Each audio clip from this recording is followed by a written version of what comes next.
നമസ്കാരം. ഹമാസിനെ നിരായുധീകരിക്കുന്ന കാര്യത്തിൽ യാതൊരു വിട്ടുവീഴ്ചയ്ക്കും തയ്യാറല്ലെന്ന് ഇസ്രായേൽ പ്രധാനമന്ത്രി ബെഞ്ചമിൻ നെതന്യാഹു പ്രഖ്യാപിച്ചു. ഹമാസിനെ പൂർണ്ണമായി നിരായുധീകരിക്കാനുള്ള നീക്കങ്ങൾ ഇസ്രായേൽ ആരംഭിച്ചു കഴിഞ്ഞുവെന്നും ഇതിന് രണ്ട് വഴികളുണ്ടെന്നും അദ്ദേഹം വ്യക്തമാക്കി. ഒന്ന് എളുപ്പവഴി, മറ്റൊന്ന് കഠിന വഴി. ഏത് വഴി സ്വീകരിക്കണമെന്നത് ഹമാസിന്റെ പ്രവർത്തനങ്ങളെ ആശ്രയിച്ചിരിക്കും. ഇസ്രായേൽ സൈന്യം ഇതിനോടകം തന്നെ ഗസയിൽ ഹമാസിന്റെ ഭീകരവാദ പ്രവർത്തനങ്ങളെ അടിച്ചമർത്തുന്നതിൽ കാര്യമായ പുരോഗതി കൈവരിച്ചിട്ടുണ്ട്.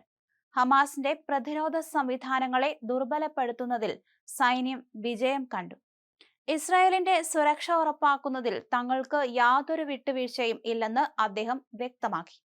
ഹമാസിനെ നിരായുധീകരിക്കാൻ ഞങ്ങൾ തീരുമാനിച്ചിട്ടുണ്ട്. ഇതിനായി സമയം കളയാൻ ഞങ്ങൾ ഉദ്ദേശിക്കുന്നില്ല, നെതന്യാഹു പറഞ്ഞു. ഇതിനൊരു എളുപ്പ വഴിയുണ്ട്, മറ്റൊരു കഠിന വഴിയുണ്ട്. എങ്കിലും ഞങ്ങളുടെ ലക്ഷ്യം ഒന്നു തന്നെയാണ്: ഇസ്രായേലിനെ സുരക്ഷിതമാക്കുക. ഗസയെ സൈനിക മുക്തമാക്കുമെന്നും പ്രതിവാര മന്ത്രിസഭാ യോഗത്തിൽ അദ്ദേഹം കൂട്ടിച്ചേർത്തു. യുദ്ധാനന്തര പുനർനിർമ്മാണത്തിനും സാമ്പത്തിക വീണ്ടെടുപ്പിനുമായി ഗസയിൽ ഒരു സമാധാന ബോർഡ് സ്ഥാപിക്കാനുള്ള US പ്രസിഡന്റ് ഡൊണാൾഡ് ട്രംപിന്റെ സമാധാന പദ്ധതിയെ അംഗീകരിക്കുന്ന ഐക്യരാഷ്ട്രസഭ സുരക്ഷാ സമിതി പ്രമേയത്തിന്റെ വോട്ടെടുപ്പിന് മുന്നോടിയായിട്ടാണ് നെതന്യാഹുവിന്റെ ഈ പ്രസ്താവന. ട്രംപിന്റെ 20 പദ്ധതിയായാലും മറ്റു വഴികളിലായാലും ഈ പ്രദേശം സൈനിക മുക്തമാക്കും, ഹമാസിനെ നിരായുധീകരിക്കും.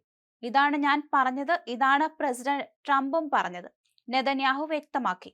വെടിനിർത്തലിനായുള്ള ട്രംപിന്റെ 20 ഘട്ട പദ്ധതി ഗസയെ സൈനികമുക്തമാക്കാനും ഹമാസിനെ നിരായുധീകരിക്കാനും ആവശ്യപ്പെടുന്നുണ്ട്. എന്നാൽ ഈ വ്യവസ്ഥ ഹമാസ് ഇതുവരെ അംഗീകരിച്ചിട്ടില്ല. ജോർദാൻ നദിക്ക് പടിഞ്ഞാറ് എവിടെയും ഒരു ഫലസ്തീൻ രാഷ്ട്രം സ്ഥാപിക്കുന്നതിനോടുള്ള ഇസ്രായേലിന്റെ എതിർപ്പിൽ മാറ്റമില്ലെന്നും അദ്ദേഹം ഊന്നി പറഞ്ഞു.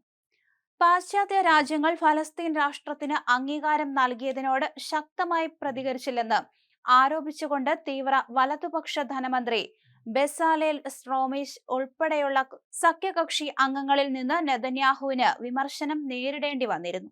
ഇതിന് മറുപടിയായിട്ടാണ് ഫലസ്തീൻ രാഷ്ട്രം സ്ഥാപിക്കുന്നതിലുള്ള എതിർപ്പിനെക്കുറിച്ച് അദ്ദേഹം മന്ത്രിസഭാ യോഗത്തിൽ വീണ്ടും വ്യക്തമാക്കിയത്.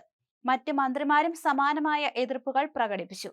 നിലവിൽ US പിന്തുണയുള്ള വെടിനിർത്തൽ കരാറിന്റെ ആദ്യഘട്ടത്തിൽ ഹമാസ് തടവിലാക്കിയ 20 ജീവനുള്ള ഇസ്രായേലി ബന്ദികളെ മോചിപ്പിക്കുകയും കൊല്ലപ്പെട്ട 28 പേരുടെ മൃതദേഹങ്ങൾ കൈമാറുകയും ചെയ്തു. ഇതിന് പകരമായി ഇസ്രായേൽ ഏകദേശം 2000 ഫലസ്തീൻ തടവുകാരെ മോചിപ്പിക്കുകയും ചെയ്തിരുന്നു.